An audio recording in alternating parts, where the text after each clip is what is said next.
കഴിഞ്ഞ ദിവസമായിരുന്നു CPM-നെ ഞെട്ടിച്ചുകൊണ്ട് കോൺഗ്രസിലേക്ക് ഐഷ പോറ്റിയുടെ ഒരു പ്രവേശനം ഉണ്ടായിരുന്നത്. അതിന് പിന്നാലെ ഇപ്പോൾ ഈ പറയുന്ന CPM-ന്റെ ജില്ലാ കമ്മിറ്റിയിൽ, കൊല്ലം ജില്ലാ കമ്മിറ്റിയിൽ വലിയ രൂക്ഷ വിമർശനമാണ് ഐഷ പോറ്റിക്കെതിരെ വരുന്നത്.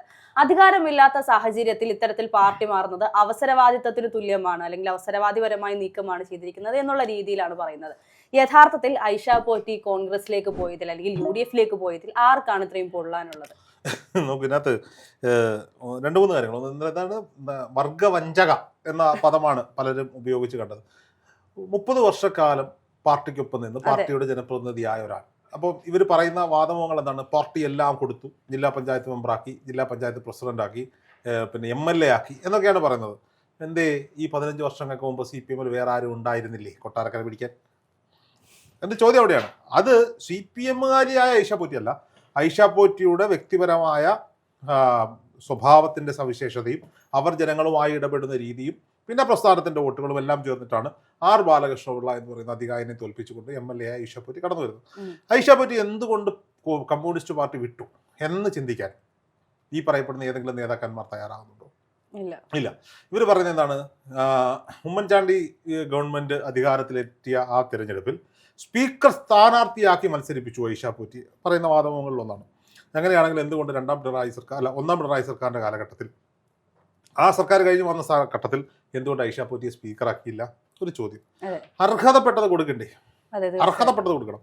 ഇനി സ്ഥാനമാനങ്ങൾക്ക് വേണ്ടി മാത്രം നിൽക്കുന്ന ഒരാളാണ് ഐഷ പോറ്റിയെങ്കിൽ ഉറപ്പായും ഈ കഴിഞ്ഞ 5 വർഷക്കാലവും അതിനു മുമ്പുണ്ടായിരുന്ന 5 വർഷക്കാലവും MLA ആയിരിക്കുന്ന 5 വർഷക്കാലവും അതിനു വേണ്ടിയുള്ള ആവശ്യങ്ങൾ, എതിർപ്പുകൾ അറിയിക്കാമായിരുന്നു എന്നുള്ളതാണ്. ഐഷ പോറ്റി ഒരിക്കലും ഒരു പിണറായി പക്ഷക്കാരി ആയിരുന്നില്ല. അതാണ് അതിൻ്റെ യഥാർത്ഥ പറ്റിയ സത്യം. അവരൊരു പിണറായി പക്ഷക്കാരി ആയിരുന്നില്ല. അവർ ജനങ്ങൾക്കൊപ്പം നിന്ന നല്ലൊരു നേതാവായിരുന്നു. അവരൊരു നല്ല കമ്മ്യൂണിസ്റ്റ് ആണോ എന്ന് ചോദിച്ചാൽ എനിക്കറിയില്ല. അവർ കമ്മ്യൂണിസ്റ്റ് പാർട്ടിക്കാരിയൊന്നുമല്ല, ഒരു കോൺഗ്രസ്സുകാരിയും അല്ല, ഒരു BJP-കാരി. നല്ല മനുഷ്യനാണ്, മനുഷ്യസ്ത്രീയാണ്, ജനങ്ങളോട് ഇടപെടാൻ. ഇന്നലെയും അവർ സംസാരിച്ചപ്പോൾ എനിക്ക് എൻ്റെ സഖാക്കളും അത്രത്തോളം പ്രിയപ്പെട്ടതാണ് എന്നൊരു വാചകം കൂടി അവർ പറയുന്നുണ്ട്. അതാരും കേട്ടിട്ടില്ല. അപ്പോൾ 30 വർഷക്കാലം ജനപ്രതിനിധിയായിരുന്ന ഒരു വ്യക്തിത്വം, ആ വ്യക്തിത്വത്തിൻ്റെ ടാലൻറ്റ് കൊണ്ട് മാത്രം ജയിച്ചു വന്ന മണ്ഡലങ്ങൾ, ഡിവിഷനുകൾ, അവരുടെ കഴിവിനനുസരിച്ച് കിട്ടിയ പോസ്റ്റുകൾ. ഇതിൽ പാർട്ടിയുടെ സപ്പോർട്ടുണ്ട്. പാർട്ടിയുടെ സപ്പോർട്ടിനെ തള്ളിപ്പറയാൻ നമ്മൾ ആഗ്രഹിക്കുന്നില്ല.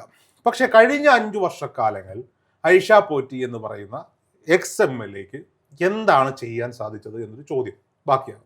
അപ്പോൾ അധികാരമില്ലാതെ മാത്രമേ ചെയ്യാൻ അല്ല, പാർട്ടി പ്രവർത്തനമൊക്കെ നടത്താം. പാർട്ടി പ്രവർത്തനം നടത്താൻ ഒരുപാട് സഹാക്കന്മാർ നമ്മുടെ നാട്ടിലുണ്ട്. അവർ പറയുന്നത് നോട്ടീസിൽ പോലും പേര് വെക്കാം. കാരണം ഈ 5 വർഷങ്ങൾക്ക് മുമ്പ് ഐഷ പോറ്റി ഇനിഷ്യേറ്റീവ് എടുത്ത് കൊണ്ടുവന്ന പദ്ധതികളുടെ ഉദ്ഘാടനങ്ങൾക്ക് പോലും അവരെ വിളിക്കുകയോ നോട്ടീസിൽ ഒരു പേര് വെക്കാനോ തയ്യാറായിരുന്നില്ല അവിടുത്തെ ഇടതുപക്ഷ ജനാധിപത്യ മുന്നണിയും അതിന് നേതൃത്വം കൊടുക്കുന്ന അവിടുത്തെ കൊട്ടാരക്കര MLA KN ബാലഗോപാൽ. 5 വർഷങ്ങൾക്ക് മുമ്പ് കൊട്ടാരക്കരയിൽ വികസനം എവിടെ അവസാനിച്ചോ അവിടെ നിൽക്കുകയാണ് കൊട്ടാരക്കരയുടെ വികസനം. 5 വർഷക്കാലങ്ങൾക്കിടയിൽ ധനകാര്യ വകുപ്പ് മന്ത്രി കൂടിയായ KN ബാലഗോപാൽ കൊട്ടാരക്കരയ്ക്ക് വേണ്ടി ഒരുപാട് പദ്ധതികൾ എന്ത് ചെയ്തു? അനൗൺസ് ചെയ്തു. ഒന്നുപോലും നടപ്പിലാക്കാൻ അദ്ദേഹത്തിന് സാധിച്ചില്ല. ഇലക്ഷൻ അടുക്കുന്ന സമയത്ത് മാത്രമാണ് ഈ കൊട്ടാരക്കര ബൈപ്പാസ് പദ്ധതി എന്ന് പറഞ്ഞൊരു പദ്ധതിയുമായി വന്നിട്ടുണ്ട്. അപ്പോൾ ഐഷ പോറ്റിയുടെ കാലഘട്ടം മുതൽ ഉയർന്നു കേൾക്കുന്ന ഒന്നാണ് ഈ പറയപ്പെടുന്ന കൊട്ടാരക്കര ബൈപ്പാസ്. 5 വർഷക്കാലം ധനകാര്യ വകുപ്പ് മന്ത്രി ആയിരുന്നിട്ട് ഇതിനൊരു തറക്കല്ലിടാനോ ഇതിന്റെ പ്രാരംഭഘട്ട പ്രവർത്തനങ്ങൾ തുടങ്ങാനോ ആർക്ക് സാധിച്ചില്ല? ഈ പറയപ്പെടുന്ന KN ബാലഗോപാൽ സാധിച്ചില്ല. അവിടെ ഇപ്പോൾ മൾട്ടിപ്ലക്സ് തിയേറ്റർ കൊണ്ടുവരുന്നു. കഴിഞ്ഞ ദിവസം പുള്ളി സ്ഥലം സന്ദർശിക്കുന്നതിൻ്റെ ഒരു വീഡിയോ. എൻ്റെ 5 വർഷം സമയം ഉണ്ടായിരുന്നില്ലേ ഇത് അവിടെ കൊണ്ടുവരാൻ? IT പാർക്കുകൾ തുടങ്ങി ഒരുപാട് പദ്ധതികൾ കൊട്ടാരക്കരയ്ക്ക് വേണ്ടി പ്രഖ്യാപിക്കപ്പെട്ടു. ഒന്നുമേ യാഥാർത്ഥ്യമായില്ല എന്നുള്ളതാണ് സത്യം. അല്ല, ഇതിപ്പോൾ CPM-ന്റെ ഒരു ശീലമായി മാറിയിരിക്കുകയാണ്. തിരഞ്ഞെടുപ്പ് അടുക്കുന്ന സാഹചര്യങ്ങളിൽ മാത്രം കണ്ണിൽ പൊടിയിടാനുള്ള ഈ പറയുന്ന വികസന പദ്ധതികളുടെ പ്രഖ്യാപനം. അതെ, അപ്പൊ സ്വാഭാവികമായും ആ നാടിന്റെ വികസനത്തെക്കുറിച്ച് 15 വർഷക്കാലം ജനപ്രതിനിധിയായിരുന്ന ഒരാൾ അതേ മുന്നണിയിൽ, അതേ പാർട്ടിയിൽ അവിടെ ഉള്ളപ്പോൾ ഒരു കൂടിയാലോചനാ യോഗത്തിലെങ്കിലും അവരെ വിളിക്കേണ്ടത് CPM-ന്റെ ഉത്തരവാദിത്തമാണ്. KN ബാലഗോപാലിന്റെ ഈഗോ ഇഷ്യൂ കൊണ്ട് അത് വിളിക്കാതിരുന്നെങ്കിൽ അത് തിരുത്തേണ്ടത് പാർട്ടിയായിരുന്നു. പാർട്ടി അത് ചെയ്തിട്ടുണ്ടോ? ഇല്ല. 2 വർഷക്കാലങ്ങളുമായി പാർട്ടി മെമ്പർ അല്ല ഐഷ പോറ്റി, പാർട്ടിയിൽ നിന്ന് വിട്ടു നിൽക്കുന്ന ആളാണ്. എന്നാൽ അവർക്ക് ചെയ്യാൻ കഴിയുന്ന ഒരുപാട് കാര്യങ്ങൾ അവർ ചെയ്ത് കാണിച്ചിട്ടുള്ള ഒരു സ്ത്രീയാണ്. ഇപ്പോൾ സ്വാഭാവികമായും അവഗണന, CPM-ന്റെ ഭാഗത്ത് നിന്ന് നിരന്തരമായി ഉണ്ടായിക്കൊണ്ടിരിക്കുന്ന അവഗണന ഒന്നും മാത്രമാണ് ഇന്ന് ഐഷ പോറ്റിയെ കോൺഗ്രസിലേക്ക് പോകാൻ പ്രചോദിപ്പിച്ചത് എന്ന് പറയുന്നത്. അവർ അവരുടെ ജീവിതത്തിൽ അവരുടെ ജോലിയുമായി ബന്ധപ്പെട്ട് വക്കീൽ ഓഫീസും കുടുംബവുമായി മാത്രം ഒതുങ്ങാൻ ആഗ്രഹിച്ച് സജീവ രാഷ്ട്രീയത്തിൽ നിന്ന് അവഗണന സഹിച്ച് പിന്മാറിപ്പോയ ഒരാളാണ്. ഈ അവഗണന വീണ്ടും കൂടിയപ്പോൾ അവരെ വ്യക്തിപരമായ അധിക്ഷേപത്തിലൊക്കെ പോയപ്പോഴാണ് അവർ മുന്നണി മാറ്റം, അവർ പാർട്ടി മാറാൻ അവർ തീരുമാനിക്കുന്നത്. പാർട്ടി മാറുന്നതുകൊണ്ടുള്ള പ്രയോജനം എന്താ? ഉറപ്പായും കൊട്ടാരക്കരയിൽ സ്ഥാനാർത്ഥിയായി കോൺഗ്രസ് സ്ഥാനാർത്ഥിയായി ഐഷ പോറ്റി വരും. ഐഷ പോറ്റി വന്നാൽ ഒരു മാസ്മരികമായ ഒരു കണക്കുണ്ട്. നിങ്ങൾ ഇനി എത്ര തള്ളി പറഞ്ഞാലും, നിങ്ങളെ നയവഞ്ചക എന്ന് വിളിച്ചാലും, KN ബാലഗോപാലിന് കിട്ടിയ 10,000 ശിഷ്ട വോട്ടിന്റെ ഭൂരിപക്ഷവും അതിന് മുമ്പത്തെ തവണ ഐഷ പോറ്റിക്ക് കിട്ടിയ 40,000 പരം വോട്ടിന്റെ ഭൂരിപക്ഷവും 30,000 വോട്ട് ഈ പറയപ്പെടുന്ന ഐഷ പോറ്റിയുടെ പേഴ്സണൽ വോട്ടാണ് എന്ന് കണക്കാക്കേണ്ടി വരും. ഈ പറയപ്പെടുന്ന ബാലഗോപാൽ അവിടെ വന്ന് മത്സരിച്ചപ്പോൾ ബാലഗോപാലിന് കിട്ടിയ വോട്ടെന്ന് പറയുന്നത് CPM-ന്റെയും CPI-യുടെയും ഘടകകക്ഷികളായ കേരള കോൺഗ്രസ് ബി അടക്കമുള്ള പാർട്ടികളുടെ സംഘടിതമായ ഉറച്ച വോട്ടാണ്. എന്നാൽ ഐഷ പോറ്റി അവിടെ നേടിയ ഈ വോട്ടിൽ നിന്ന് കൂടുതലായി നേടിയ, കാരണം ഈ ബാലഗോപാൽ വേറൊരു മനുഷ്യനായിട്ട് വന്നതല്ല. SFI-യുടെയും DVFI-യുടെയും ഒക്കെ വലിയ ഉന്നതങ്ങളായ പോസ്റ്റിൽ ഇരുന്ന് രാജ്യസഭാ MP ആയിരുന്ന ഒരു വലിയ പിണറായി സംഘത്തിലെ ഏറ്റവും പ്രധാനിയായ ഒരാൾ മത്സരിക്കുമ്പോൾ കിട്ടിയത് പാർട്ടി വോട്ടാണ്, മുന്നണി വോട്ടാണ്. അല്ലാതെ ബാലഗോപാൽ അവിടെ വ്യക്തിപരമായി വോട്ട് പിടിക്കാനൊന്നുമില്ല. അപ്പം ഈ പറയപ്പെടുന്ന 30,000 ശിഷ്ട വോട്ടുകൾ ഈ ഐഷ പോറ്റിയുടെ വ്യക്തിപരമായ വോട്ടുകളാണ്. ഈ വ്യക്തിപരമായ വോട്ടുകളും അടിസ്ഥാനപരമായി അവിടെയുള്ള UDF വോട്ടുകളും കൂടി ചേരുമ്പോൾ ഐഷ പോറ്റിയുടെ വിജയം അവിടെ സുനിശ്ചിതമാണ് എന്ന കണക്ക് കൂട്ടൽ കോൺഗ്രസ് ക്യാമ്പിനുള്ളത് കൊണ്ട് തന്നെയാണ് ഇത്തവണത്തെ തിരഞ്ഞെടുപ്പിൽ കൊടിക്കുന്നിൽ സുരേഷിന്റെ നേതൃത്വത്തിൽ ഐഷ പോറ്റിയെ കോൺഗ്രസിലേക്ക് കൊണ്ടുവരാനുള്ള ചരടുവലികൾ നടത്തിയത്. അപ്പോൾ ആദ്യഘട്ടങ്ങളിലൊക്കെ അവർ മാറി നിന്നു. അവസാനം ഈ അവഗണനയും ഈ കളിയാക്കലുകളും സഹിക്ക വയ്യാതെ ഐഷ പോറ്റി കോൺഗ്രസ് ക്യാമ്പിലേക്ക് വരുന്നു, കോൺഗ്രസിന്റെ സ്ഥാനാർത്ഥിയാകാൻ പോകുന്നു. ഇനി സൈബർ ഇടങ്ങളിൽ ഐഷ പോറ്റിയെ കളിയാക്കുന്നവരുണ്ട്. ഞാൻ കഴിഞ്ഞ ദിവസം കണ്ടു, പത്തനാപുരം നിയോജക മണ്ഡലത്തിലെ ഒരുപാട് സഖാക്കന്മാർക്ക് അങ്ങ് കൊള്ളുകയാണ്. ഐഷ പോറ്റി കൂറുമാറി, ഐഷ പോറ്റി പാർട്ടി മാറി, ഐഷ പോറ്റി മുന്നണി മാറി, ഐഷ പോറ്റി നയവഞ്ചകയാണ്, അധികാര സ്ഥാനങ്ങൾക്ക് വേണ്ടി കടിച്ചു തൂങ്ങുന്ന ഒരാളാണ്, പൊട്ടുപുല്ല് എന്നൊക്കെ പറഞ്ഞിട്ട് ഭയങ്കര പോസ്റ്റുകൾ. ആരാ നിങ്ങളുടെ MLA? ആരാ പത്തനാപുരത്തിന്റെ MLA? KB Ganesh Kumar. Okay, നിങ്ങൾ ഐഷ പോറ്റി പാർട്ടി മാറുമ്പം തെറി വിളിക്കുമ്പോൾ പാർട്ടി മാറിയില്ല, കാരണം അച്ഛനുണ്ടാക്കിയ പാർട്ടിയാ. മുന്നണി മാറി ആദ്യം പത്തനാപുരത്തെ ജനങ്ങളെ വഞ്ചിച്ചയാളുടെ പേര് KB ഗണേഷ് കുമാർ എന്നാണ്. ആ KB ഗണേഷ് കുമാറിന് ജയ്ഹോ വിളിക്കുന്നവരാണ് ഇപ്പുറത്ത് ഐഷ പോറ്റിയെ തള്ളി പറയുന്നത്. ആ KB ഗണേഷ് കുമാറിന്റെ അച്ഛനെ UDF ആയിരുന്നപ്പോൾ പരാജയപ്പെടുത്തിക്കൊണ്ട് ഇടതുപക്ഷ മുന്നണിയിലെ താരമായ സ്ഥാനാർത്ഥിയുടെ അന്നത്തെ MLA-യുടെ പേരായിരുന്നു ഐഷ പോറ്റി. പത്തനാപുരത്ത് എന്താ സംഭവിച്ചത്?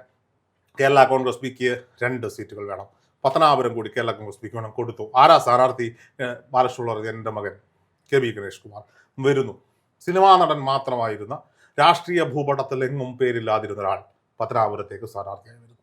ഇടതുകോട്ടയായിരുന്നു പത്തനാപുരം. ആ ഇടതുകോട്ട പിടിക്കാൻ UDF മുന്നോട്ട് വെച്ചു ഗണേഷ് കുമാറിനെ. അവിടെ പാർട്ടി ഒന്നടങ്കം, കോൺഗ്രസും കേരള കോൺഗ്രസും അടക്കമുള്ള പാർട്ടികൾ KB ഗണേഷ് കുമാറിന് വേണ്ടി ജോലി ചെയ്തു. KB ഗണേഷ് കുമാറും പണിയെടുത്തു, ബാലകൃഷ്ണപിള്ളയും പണിയെടുത്തു. KB ഗണേഷ് കുമാർ UDF-ന്റെ MLA ആയി ജയിച്ചു ചെന്ന ഉടനെ AK ആന്റണി മന്ത്രിസഭയിൽ പ്രധാനപ്പെട്ട വകുപ്പുകൾ കൊടുത്തു. ഒരു പുതിയതായി വന്ന ഒരാൾക്ക് 25 വർഷക്കാലമായി ഈ കൊല്ലം ജില്ലയിൽ തന്നെ തൊട്ടപ്പുറത്തെ മണ്ഡലമായ കുന്നത്തൂരിൽ ഒരു MLA ജയിച്ചു വന്നുകൊണ്ടിരിക്കുക. ഇതുവരെ മന്ത്രിയാവാൻ പറ്റിയിട്ടില്ല, ഒരു ഡെപ്യൂട്ടി സ്പീക്കറോ ആവാൻ പറ്റിയിട്ടില്ല, ഒന്നും ആവാൻ പറ്റിയിട്ടില്ല. കോവൂർ കുഞ്ഞുമോൻ എന്ന അയാളുടെ പേര്. അപ്പോൾ ഇവിടെ ജയിച്ചു വന്ന ഉടനെ മന്ത്രിസ്ഥാനം അത് മുന്നണി മര്യാദയുടെ പുറത്ത് കൊടുക്കുകയാണ്. അടുത്ത വർഷവും UDF ടിക്കറ്റ് വിജയിക്കുന്നു, വീണ്ടും UDF ടിക്കറ്റിൽ വിജയിക്കുന്നു. അവസാനം ഇവർ മുന്നണി വിടാൻ തീരുമാനിക്കുക. എന്തിനാ മുന്നണി വിട്ട്? കോൺഗ്രസ്സുകാർ ഉപദ്രവിച്ചിട്ടാണോ? മുസ്ലിം ലീഗ് ഉപദ്രവിച്ചിട്ടാണോ? കേരള കോൺഗ്രസ് മാണി ഉപദ്രവിച്ചിട്ടാണോ? അല്ല, ഇവർ അച്ഛനും മോനും തമ്മിലുള്ള പോരിനെ തുടർന്ന് ഉണ്ടായ പ്രശ്നങ്ങൾ, വാക്കുതർക്കങ്ങൾ, അവസാനം ഗണേഷ് കുമാറും പാർട്ടിയും മുന്നണി മാറുന്നു. അന്ന് നേരിന്റെ പാതയിലേക്കായിരുന്നു ഗണേഷ് കുമാർ വന്നതെന്ന് ഘോരഘോരം പ്രസംഗിച്ചവരാണ് അവിടുത്തെ. നമുക്ക് ഗണേഷ് കുമാറിന്റെ സ്വാതന്ത്ര്യമാണ്, ഏത് രാഷ്ട്രീയ പാർട്ടിയിൽ വിശ്വസിക്കണം, ഏത് രാഷ്ട്രീയ പാർട്ടിയിൽ പ്രവർത്തിക്കണം. ആ ഗണേഷ് കുമാറിന് ജയ് വിളിക്കുന്നവരാണ് ഐഷ പോറ്റി പാർട്ടി മാറുമ്പോൾ ഇത്തരത്തിൽ ചീത്ത വിളിക്കുന്നത് എന്ന് ഓർത്താൽ നല്ലത്. ഇനി ഡോക്ടർ സരിൻ കോൺഗ്രസിലുണ്ടായ പടലപ്പിണക്കങ്ങളെ തുടർന്ന് പാർട്ടി മാറി. സരിൻ നേരിന്റെ പാതയിലേക്ക് വന്നു. ഞാൻ സരിനെ കുറ്റം പറയുന്നത്, സരിന്റെ ഇഷ്ടമാണ് ഏത് പാർട്ടിയിൽ പ്രവർത്തിക്കണമെന്നുള്ളത്. CPM-ലേക്ക് വരുമ്പോൾ മാത്രം നേരിന്റെ പാതയും മറ്റൊന്നിലേക്ക് പോകുമ്പോൾ മാത്രം അതിനെ അധികാരമോഹമാക്കി മാറ്റി. ഇന്നലെ മുതൽ ചർച്ചകൾ നടക്കുന്നു. ജോസ് കെ മാണിയും പാർട്ടിയും UDF-ലേക്ക് വന്നു. ഇതാ ഇപ്പൊ വാർത്ത വരുന്നു, മുന്നണി മാറ്റമില്ല, LDF-ൽ നിൽക്കുകയാണ്. അയാളുടെ പാർട്ടിയുടെ അവരുടെ തീരുമാനമാണ് ഏത് മുന്നണിയിൽ പ്രവർത്തിക്കണമെന്നുള്ളത്. അതിനെ അങ്ങനെ കണ്ടാൽ പോരെ. വിമർശനങ്ങളാവാം, പക്ഷേ തലമറന്ന് എണ്ണ തേക്കരുത്. ഞാൻ പറയുന്നത് തലമറന്ന് എണ്ണ തേക്കരുത്. സ്വാഭാവികമായും വിമർശനങ്ങളാവാം, പക്ഷെ ഓർക്കണം, ഗണേഷ് കുമാറിന് ജയ് വിളിക്കുന്നവർക്കാർക്കും ഐഷ പോറ്റിയുടെ പാർട്ടി മാറ്റത്തെ തള്ളി പറയാൻ, കുറ്റം പറയാൻ, തെറി വിളിക്കാൻ സ്വാതന്ത്ര്യമില്ല, അവകാശമില്ല. ഇത് മാത്രമേ പറയാനുള്ളൂ. ഇനി കൊട്ടാരക്കരയിൽ കോൺഗ്രസിനെ സംബന്ധിച്ചിടത്തോളം സ്ഥിരമായി കേട്ടുകൊണ്ടിരുന്ന ഒരു പേര് ദോഷം, അതായത് ചില ആളുകൾ പറഞ്ഞുകൊണ്ടിരുന്ന ഒരു പേര് ദോഷമാണ് കൊടിക്കുന്നിൽ സുരേഷ് അവിടെ നല്ല സ്ഥാനാർത്ഥി നിർത്താത്തതുകൊണ്ടാണ് കൊട്ടാരക്കര ജയിക്കാത്തത്. ആ ഒരു പേര് ദോഷം മാറും. കൊട്ടാരക്കരയ്ക്ക് കിട്ടാവുന്നതിൽ ഏറ്റവും മികച്ച സ്ഥാനാർത്ഥി ഇതാ കോൺഗ്രസ് അവതരിപ്പിക്കാൻ പോകുന്നത്. ഇതാണ് രാഷ്ട്രീയം. ഇനി വിജയിക്കുക എന്നുള്ളത് അവിടുത്തെ കോൺഗ്രസ്സുകാരുടെ UDFകാരുടെ മാത്രം ഉത്തരവാദിത്തമാണ്. ഐഷ പോറ്റി കോൺഗ്രസ്സുകാരിയായാണെങ്കിലും CPMകാരിയായിട്ടാണെങ്കിലും ജനങ്ങൾക്കിടയിൽ ഉണ്ടാവും. നാടിന് നല്ലത് ചെയ്യാൻ, നാടിൻ്റെ നന്മയ്ക്കൊപ്പം അവരുണ്ടാകും എന്നുള്ള കാര്യത്തിൽ യാതൊരു വിധമായ സംശയവുമില്ല. നല്ല ഇടതുപക്ഷ വിശ്വാസികളായ നല്ല സഖാക്കന്മാർ പോലും ഇത്തവണ ഐഷ പോറ്റിക്ക് കൂട്ടി ചെയ്യുമെന്ന കാര്യത്തിൽ യാതൊരു സംശയവും വേണ്ട.